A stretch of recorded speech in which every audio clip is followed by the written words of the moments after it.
प्यारे बच्चों, आज हम लोग जो है 111 से आगे बढ़ेंगे। इस बीच में जो है 2 दिन का क्लास मिस हुआ है, कुछ कारणवश क्लास नहीं हो पाया। इस कारण से आप लोगों को जो है वीडियो अवेलेबल नहीं हो पाया। आज फिर 111 से हम लोग आगे बढ़ेंगे और इस तरह से फिर आगे का छोड़ चलता रहेगा। मैंने आपसे पिछली क्लास में बताया था और आपसे कहा था कि ये आपको करने के लिए कि जो 100 सवाल है उन 100 सवालों का आप सेट तैयार करें और वो सेट तैयार करके आप इन्फॉर्म करें व्हाट्सएप के माध्यम से या फिर अन्य जो भी माध्यम हो जो आप हमसे संपर्क कर पाएँ, उनसे संपर्क करके आप कंफर्मेशन करें कि भाई मैंने ये सारा आपका होमवर्क पूरा कर दिया। हम लोग 111 से लेकर के आज 115 पहले देखते हैं। 111 नंबर सवाल कह रहा है, ये हम लोग अब जो शुरुआत हुआ है कि ये ज्योमेट्री से हुआ है। ज्योमेट्री में आपको पढ़ना है लेसन 6, उसके बाद 5 तक हम लोगों ने पढ़ लिया। 6 देखना है, ज्योमेट्री में 7 नहीं होगा, 8 नहीं होगा, 9 नहीं होगा, 10 जो वृत्त संबंधी, 6 त्रिभुज संबंधी, 10 वृत्त संबंधी, 11 कंस्ट्रक्शन। ये 3 चैप्टर को हम लोग को इस जो है 3 क्लास में देखना। फिर आ जाएगा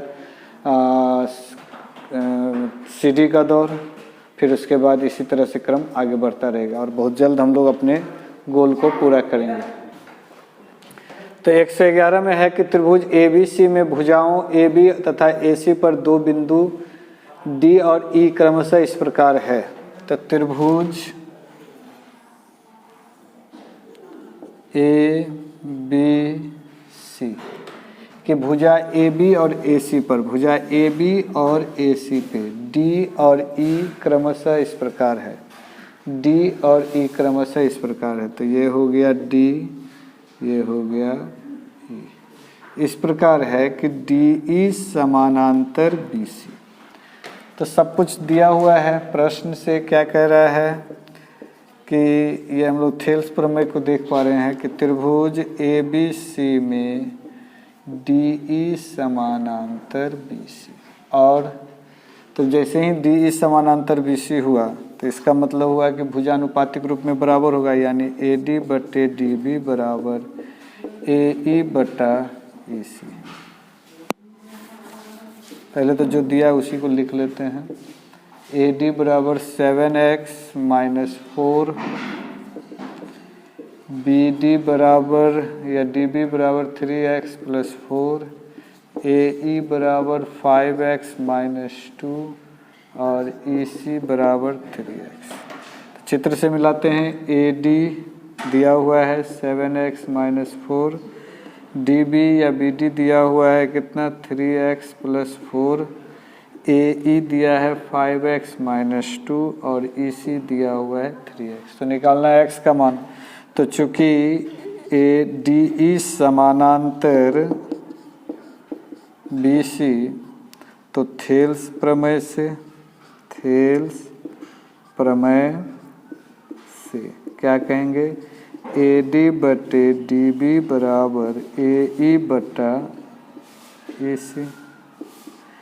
AD हो गया 7x minus 4, DB 3x plus 4 बराबर AE हो गया 5x माइनस 2 और ये 3x।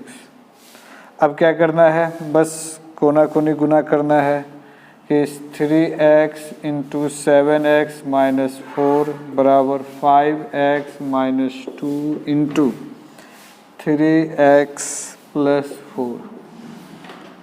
अब इसको सॉल्व कर ले। 7 तिया 21x स्क्वायर माइनस 4 तिया 12x।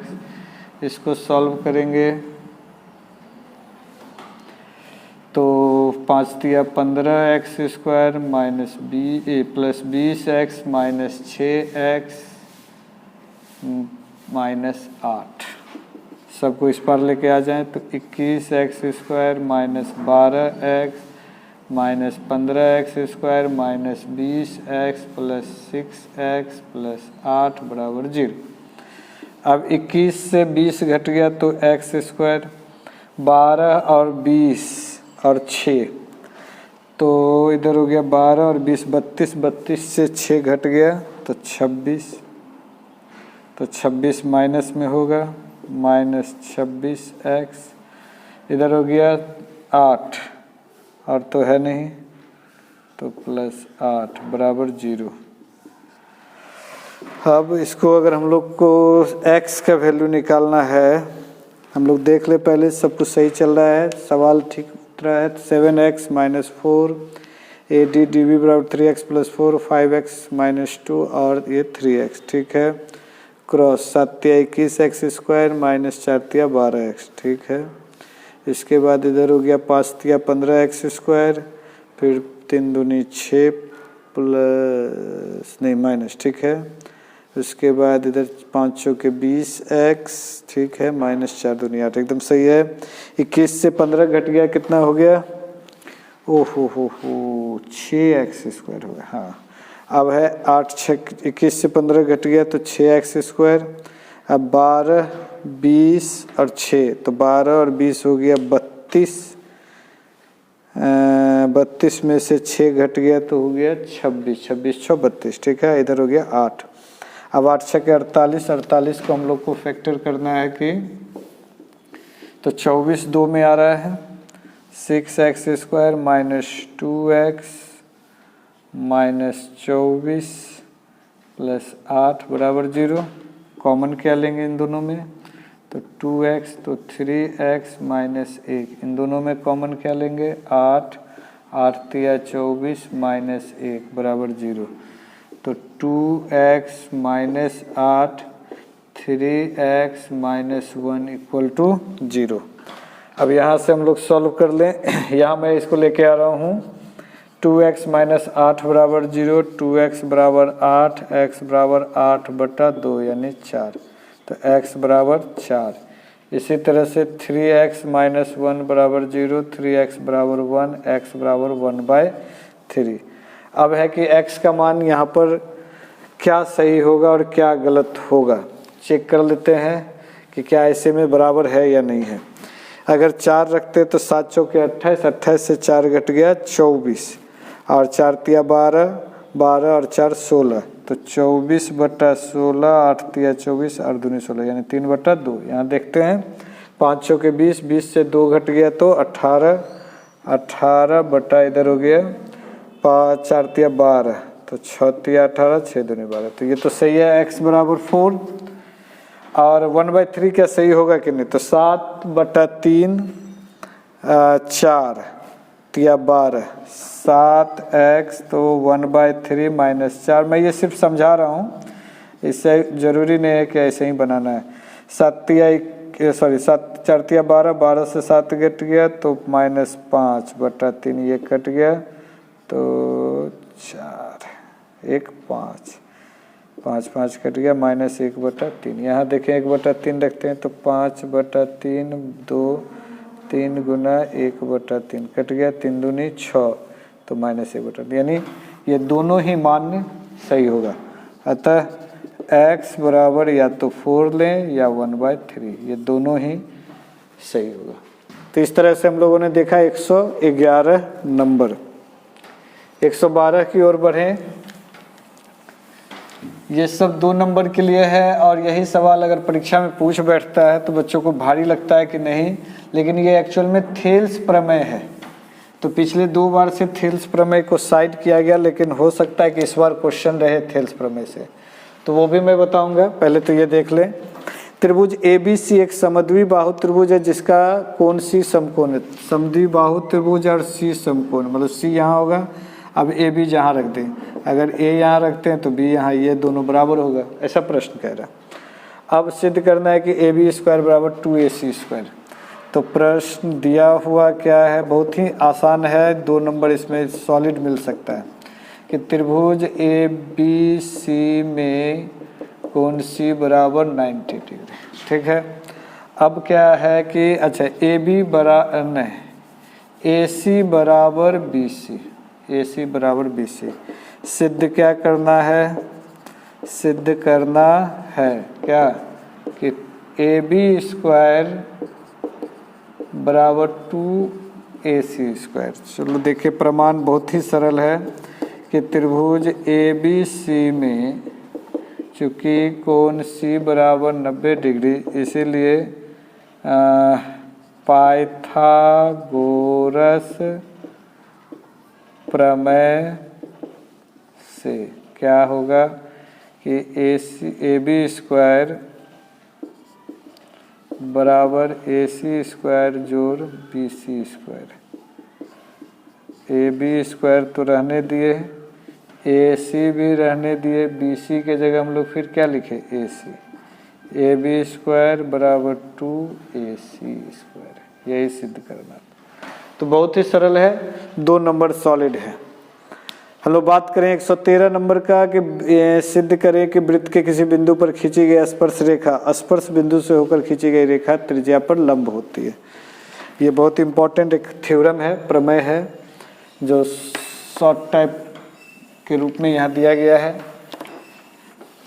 इसमें भी 2 नंबर निर्धारित है। 113 नंबर का प्रश्न क्या कह रहा है कि सिद्ध करें कि वृत्त पर स्थित किसी बिंदु से, तो वृत्त पर स्थित किसी बिंदु पर खींची गई स्पर्श रेखा का लंब। अच्छा, तो इसके लिए हम लोग इस प्रकार एक रेखा खींचे, स्पर्श रेखा, जिस पर एक बिंदु कोई दे दे C स्पर्श करती है, C के जगह P दे देते हैं ताकि C का नाम लेने में सुविधा हो। वृत्त का परिधि तो दिया हुआ क्या है, दिया हुआ है, क्या दिया हुआ है कि वृत्त COR में, जिस प्रकार हम लोग त्रिभुज का एक सिंबल बनाते हैं, इसलिए वृत्त में हमेशा C फॉर हो गया परिधि, O से हो गया सेंटर, R से हो गया रेडियस यानी त्रिज्या।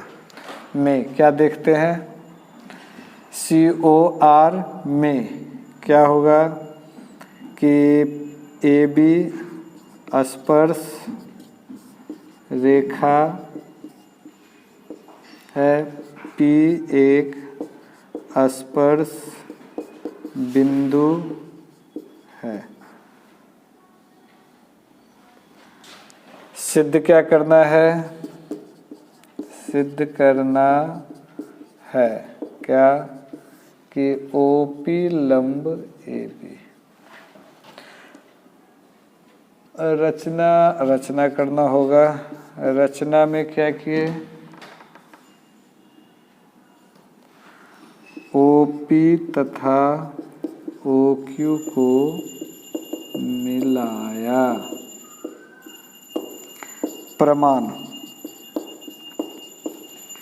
प्रमाण ये है कि P, चूँकि P एक स्पर्श बिंदु है, स्पर्श बिंदु है, तो OP बराबर R। अच्छा, P के Q AB पर P के निकटतम बिंदु है, तो OP लेस देन OQ, यानी OP जो है OQ से क्या होगा, छोटा होगा। ये अगर यहाँ काटता है, ये मान लेते हैं R, तो OP बराबर OR बराबर R, OP बराबर OR बराबर R, और OQ बराबर OR प्लस RQ। तो इसीलिए ये क्लियर हो गया कि OP लेस देन OQ। ये तो हो गया। अब जब ये छोटा है तो यहाँ पर लिखना होगा एक लाइन। इसी बात को मैं यहाँ ले जा करके लिख रहा हूँ कि चूँकि हम जानते हैं कि वृत्त पर के सबसे निकटतम बिंदु स्पर्श बिंदु है, जो लंब होती है, अतः ओपी लंब एबी। मतलब सीधा सीधी इसमें है ना, पहले मैं एक बार फिर से बता रहा हूँ क्या कि सिद्ध करें कि वृत्त पर स्थित बिंदु किसी बिंदु पर खींची गई स्पर्श रेखा स्पर्श बिंदु से होकर खींची गई त्रिज्या पर लंब होती है। तो वृत्त COR में AB स्पर्श रेखा है, P एक स्पर्श बिंदु है, OB एक स्पर्श AB एक स्पर्श रेखा है और P एक स्पर्श बिंदु है। सिद्ध करना है कि OP लंब AB, OP जो है लंब क्या है AB का, तो OP तथा OQ को मिलाया, OP तथा OQ को मिलाया। अब यहाँ पर P एक स्पर्श बिंदु है तो OP क्या है, एक त्रिज्या है, तो Q AB पर P के निकटतम बिंदु है। Q जो है ये P के बहुत ही नज़दीक का बिंदु है, लेकिन ये तो निश्चित रूप से स्पर्श नहीं है, तो इस लाइन को हम बाद में लिखें ना। तो OP बराबर OR, OP बराबर OR बराबर त्रिज्या, OQ बराबर OR प्लस RQ। तो निश्चित रूप से ये क्या होगा, बड़ा होगा किससे, OP से, तो OP greater less than OQ।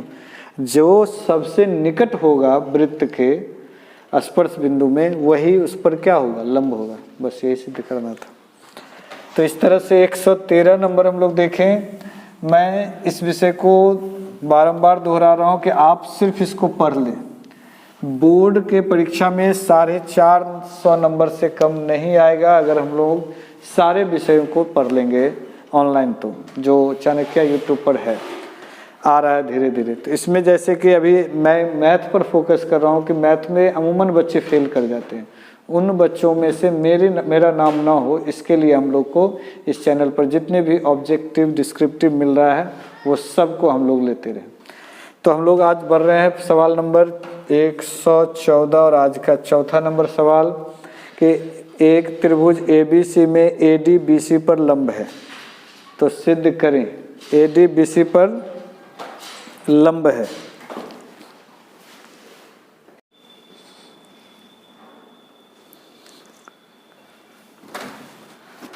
तो हम लोग देख रहे हैं अब 114 नंबर का सवाल को। 114 नंबर सवाल कह रहा है कि त्रिभुज ABC में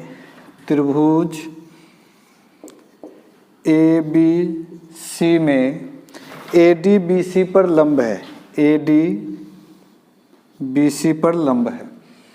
सिद्ध करें कि AB स्क्वायर, तो जो दिया हुआ है उसको पहले लिखें। दिया हुआ है, क्या दिया हुआ है कि त्रिभुज ABC में AD लंब BC, ये दिया हुआ है।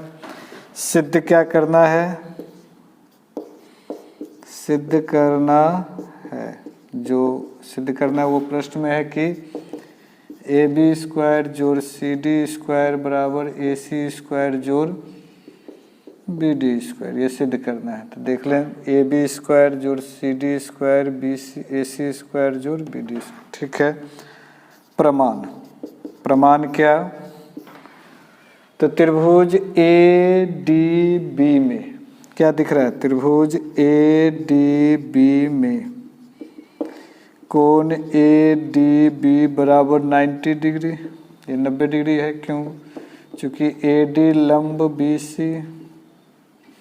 अच्छा, अब जब ऐसा है तो पाइथागोरस प्रमेय हम लोग को क्या कहता है, पाइथागोरस प्रमेय। पाइथागोरस प्रमेय से क्या सिखा रहा है पाइथागोरस प्रमेय कि कर्ण स्क्वायर यानी AB स्क्वायर बराबर लंब स्क्वायर जोड़ आधार स्क्वायर। इसमें क्या करें, AB square minus BD square बराबर AD स्क्वायर, समीकरण 1। बहुत सरल है। अब इधर से ले लिए इसी त्रिभुज को, अब इधर से भी ले लेते हैं इस त्रिभुज को कि ADC में सेम कंडीशन है कि ADC बराबर 90 डिग्री, ये 90 डिग्री। अब वही क्यों, तो चूंकि AD लंब BC, सारा चीज को स्पष्ट कर रहे हैं ताकि कहीं से भी किंतु परंतु ना हो। अब फिर वही पाइथागोरस प्रमेय से, पाइथागोरस प्रमेय क्या कह रहा है फिर कि AC स्क्वायर बराबर AD स्क्वायर जोड़ DC स्क्वायर अब क्या करें इसमें AC square minus DC square बराबर AD स्क्वायर। समीकरण 2 क्या दिख रहा है? समीकरण 1 और 2 से दोनों में दिख रहा है कि दोनों का RHS सेम है, तो LHS भी बराबर होगा। आप लोग ये देख रहे हैं LHS क्या होगा तब कि AB square minus BD square समीकरण 1 तथा 2 से क्या होगा? तो BD square AC square minus DC square, इसको उस पर लेके जाते इसको स्क्वायर, तो AB square plus DC square बराबर AC स्क्वायर जोड़ BD स्क्वायर, यही सिद्ध करना था, है ना। AB स्क्वायर जोड़ CD यानी DC स्क्वायर AC स्क्वायर जोड़ BD स्क्वायर। तो बहुत ही सरल था ये सब 2 नंबर के लिए है कि इस सब में 2 नंबर मिलेंगे 2 मार्क्स के लिए। इसका 5वां नंबर आज का 115वां नंबर सीरीज का कि एक वृत्त त्रिभुज ABC की भुजा BC को P बिंदु पर स्पर्श करता है। एक वृत्त है, इसमें क्या हो रहा है कि त्रिभुज ABC की भुजा BC को P पर स्पर्श करता है। तो एक इस प्रकार त्रिभुज हो गया ABC और वृत्त पे स्पर्श करता है और भुजा AB और AC को बढ़ाने पर क्रमशः Q और R पर। ओ अच्छा, अगर इसको बढ़ाएंगे तो ये थोड़ा बड़ा हो गया, यानी यूं कह दें कि एक वृत्त है, इस AB को यहाँ बढ़ाए, इसको यहाँ A, ये BC, ये हो गया क्रमशः AB को Q और इसको R और ये पहले से P है। त्रिभुज ABC की भुजा BC P पर स्पर्श करता है, BC Q और R। ठीक, दिया हुआ क्या है? तो जैसा है दिया हुआ वो लिखेंगे। क्या दिया हुआ है कि त्रिभुज ABC की भुजा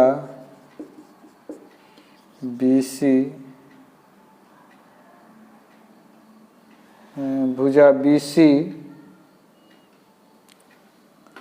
वृत्त को P बिंदु पर स्पर्श करती है,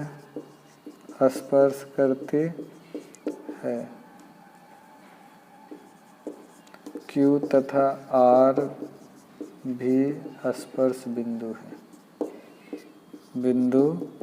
है। ये दिया हुआ है। सिद्ध क्या करना है? तो सिद्ध करना है कि AQ बराबर हाफ त्रिभुज ABC का परिमाप।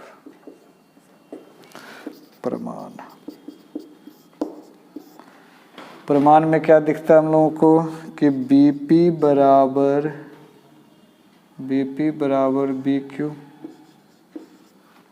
फिर इधर PC बराबर CR,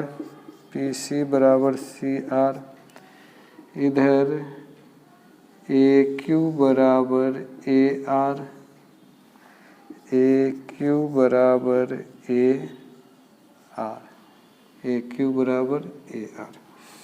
अब लेते हैं कि त्रिभुज ABC का परिमाप बराबर क्या होगा? AB जोड़ BC जोड़ AC। परिमाप तो यही होगा कि AB जोड़ BC जोड़ AC। तो ये आप लोगों ने देखा, जैसा जैसा सवाल का वैसा कि त्रिभुज ABC की भुजा BC को वृत्त पर को बिंदु P बिंदु पर स्पर्श करती है, Q और R भी स्पर्श बिंदु है। सिद्ध क्या करना है कि AQ बराबर हाफ यानी 1/2 ABC, त्रिभुज ABC का परिमाप। तो सिद्ध करना ये, तो BP बराबर BQ, PC बराबर CR, AQ बराबर AR। त्रिभुज ए बी सी का परिमाप क्या है कि ए बी जोड़ बी सी जोड़ ए सी, ये हो गया। अब आगे बढ़ें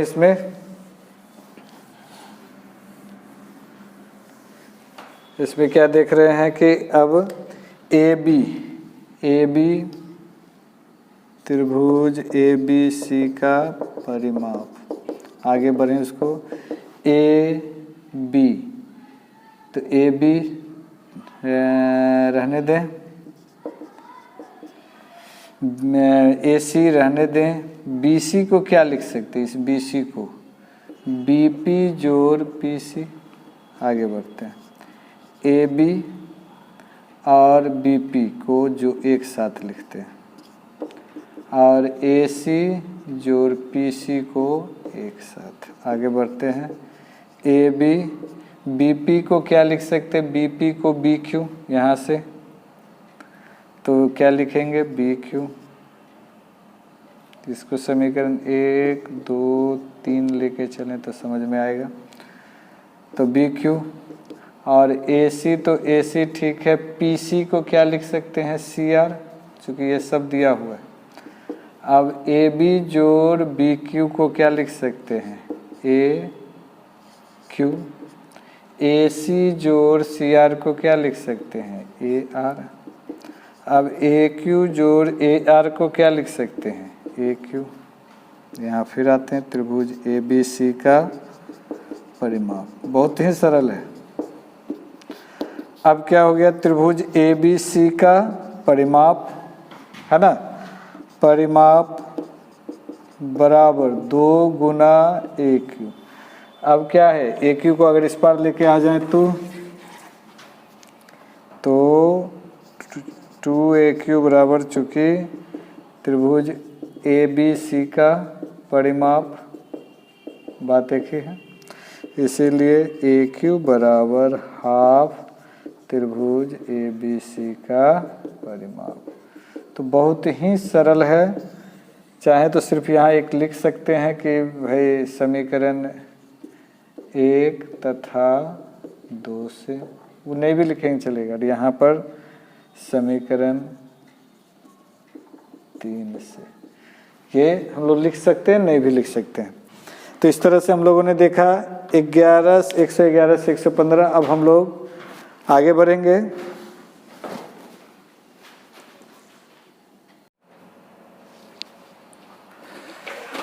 हम लोग 116 नंबर और आज का छठा सवाल देखते हैं कि किसी त्रिभुज में दो बिंदु S तथा T भुजा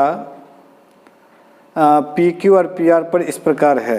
किसी बिंदु त्रिभुज PQR में S और T,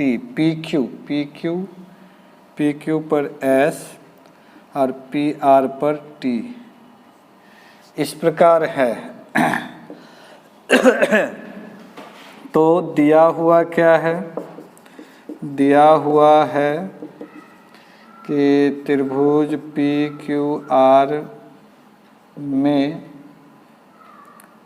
PQ तथा PR पर दो बिंदु क्रमशः S तथा T है। PS बटे SQ बराबर PT बटे TR और कोण PST बराबर कोण PRQ, ये दिया हुआ है ना, ये दिया हुआ है। अब सिद्ध क्या करना है,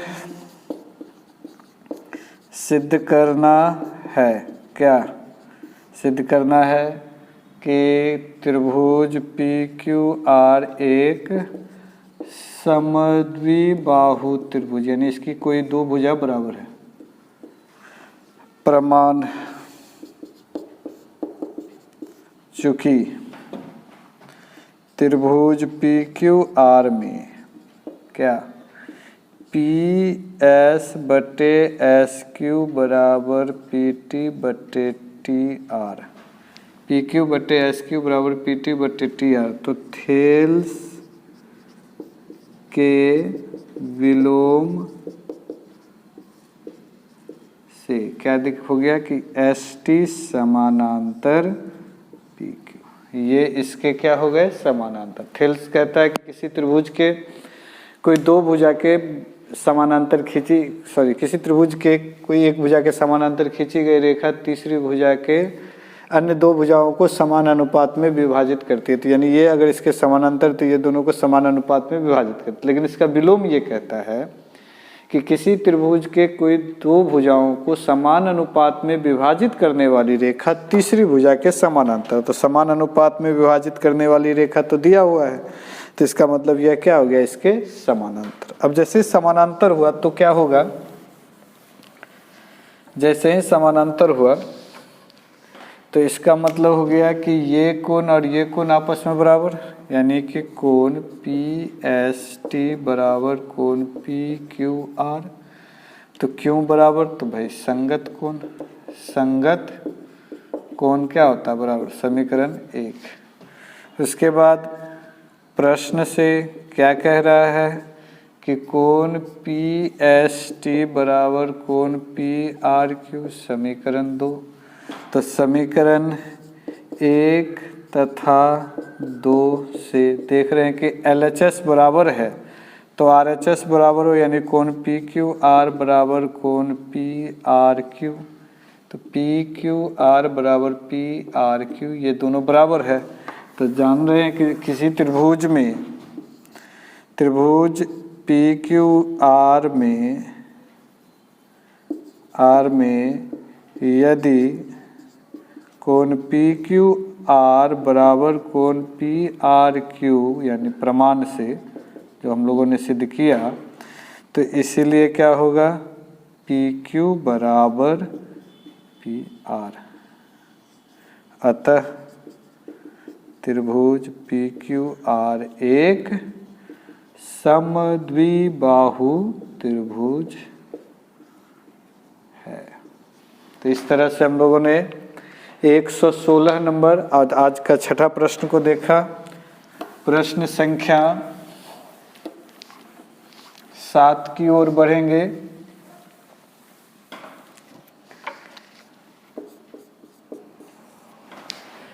मैं आज आप लोगों के साथ एक एक्सपेरिमेंट करना चाहता हूं कि प्रश्न संख्या 117 और 118 मैं आप लोगों को होमवर्क के रूप में दे रहा हूं।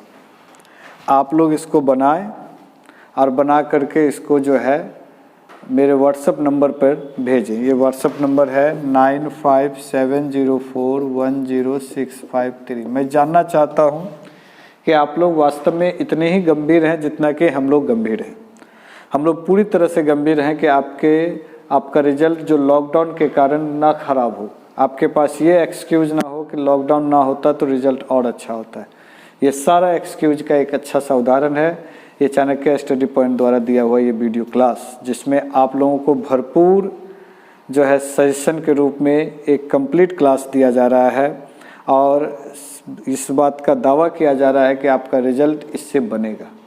आप अगर गंभीर हैं तो इस नंबर पे आप ये 2 सवाल को होमवर्क के रूप में, और साथ ही साथ जैसा कि मैंने हर बार बताया कि जब इससे पहले वाले जितने भी हैं उसको वर्कआउट के रूप में हम लोगों के पास रखें। डेली टेस्ट दें, इसी चीज़ को छोटा छोटा खुराक है ना। इस छोटे छोटे खुराक को अगर हम लोग अपने इस काम से लेते हैं तो बड़ा आसान हो जाएगा।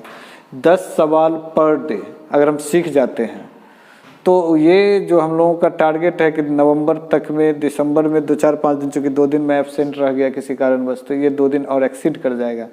तो हम लोग चाह रहे हैं कि आपका पूरा सिलेबस मैथ का कंप्लीट हो जाए, मैथ का टेंशन खत्म। अब जो है हमारे चैनल में संस्कृत का भी क्लास दिया जा रहा है, संस्कृत का भी ग्रामर का क्लास दिया जा रहा है, आप उसको देखें और आप वहाँ पर भी 100 नंबर के जो है पर फाइट कर सकते हैं। उससे ऑब्जेक्टिव भी टैली करेगा और डिस्क्रिप्टिव भी। तो आप के पूरे जो है क्लास जो बोर्ड का परीक्षा उसकी संपूर्ण तैयारी का जिम्मेवारी हम लोग उठा रहे हैं। आप इस चैनल को पूरी तरह से फॉलो करें और निश्चित रूप से अपने रिजल्ट को पाएं। आज के लिए इतना ही, बहुत बहुत धन्यवाद।